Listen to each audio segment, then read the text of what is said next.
Assalamualaikum warahmatullahi wabarakatuh. Sebelumnya, kembali lagi nih teman-teman bersama saya Niko Zuriat Amadana, kelas 11 LMS 4 SMA Negeri Plus Provinsi Riau.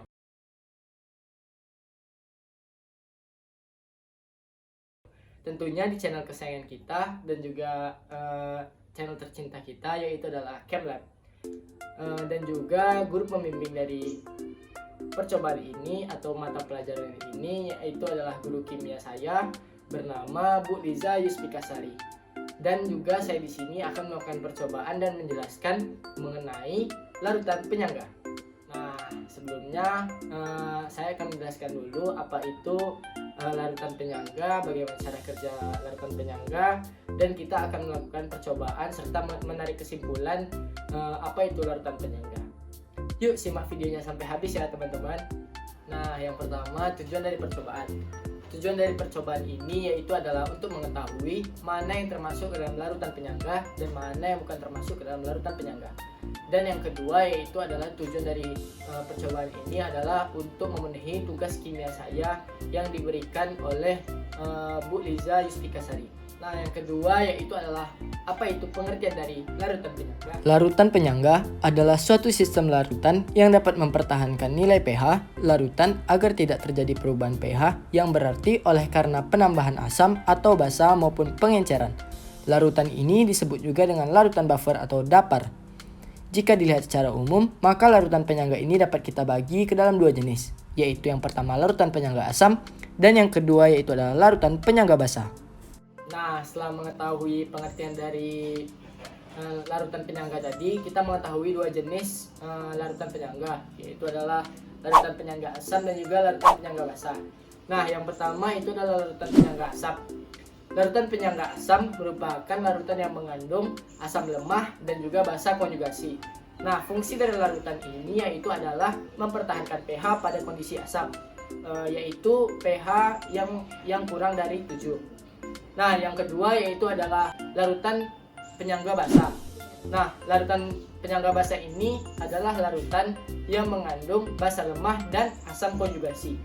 Fungsi dari larutan ini yaitu adalah mempertahankan pH pada kondisi basa, yaitu memiliki pH lebih dari 7.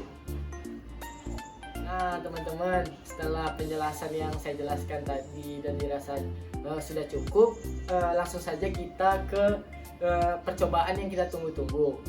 Nah, langsung saja nih, simak apa saja alat dan bahannya, bagaimana proses-prosesnya dan juga langkah-langkahnya, dan juga kesimpulan yang dapat kita ambil dari percobaan ini. Nah, alat bahan yang kita butuhkan yaitu adalah 6 buah tempat plastik, lalu ada cuka, lalu ada deterjen, lalu ada 3 buah sendok, lalu ada dari ekstrak kunyit, lalu ada ekstrak buah naga, dan juga yang terakhir itu ada air garam. Nah, kita akan membuat langkah-langkahnya.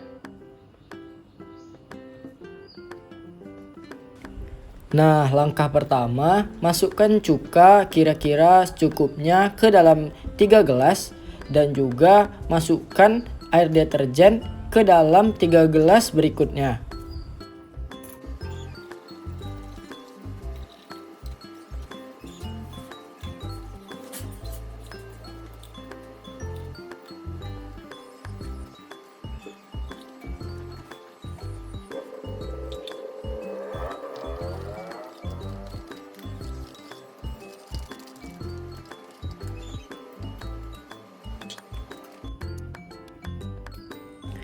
Nah, langkah selanjutnya masukkan ekstrak air kunyit ke dalam air cuka dan juga air deterjen kira-kira 3-4 sendok.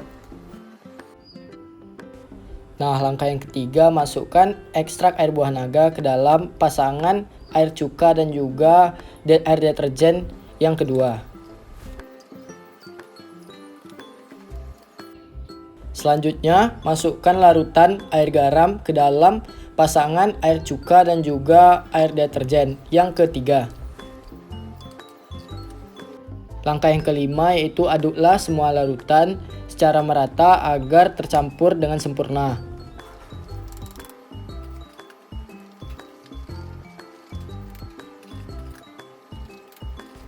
Nah, setelah larutan tercampur dengan sempurna, dapat kita lihat bahwasannya terjadi perubahan warna pada larutan tersebut.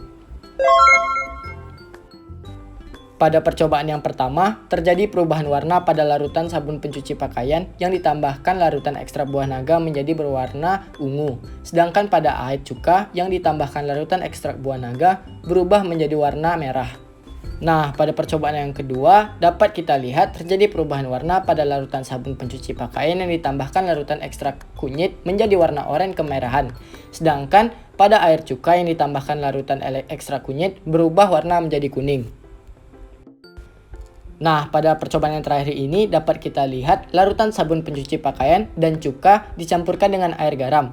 Dan juga tidak terjadi perubahan apapun pada kedua campuran larutan tersebut. Itu menandakan bahwasannya air garam dapat mempertahankan pH dari suatu larutan tersebut. Nah, teman-teman, kita masuk nih ke kesimpulan.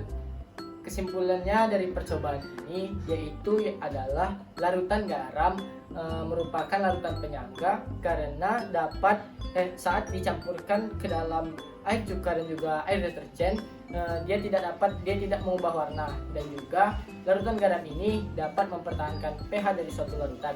Sedangkan larutan kunyit dan juga larutan buah naga tidak dapat mempertahankan pH, dan juga saat dicampurkan ke dalam cuka dan juga dicampurkan ke dalam deterjen dapat merubah dari warna suatu larutan tersebut.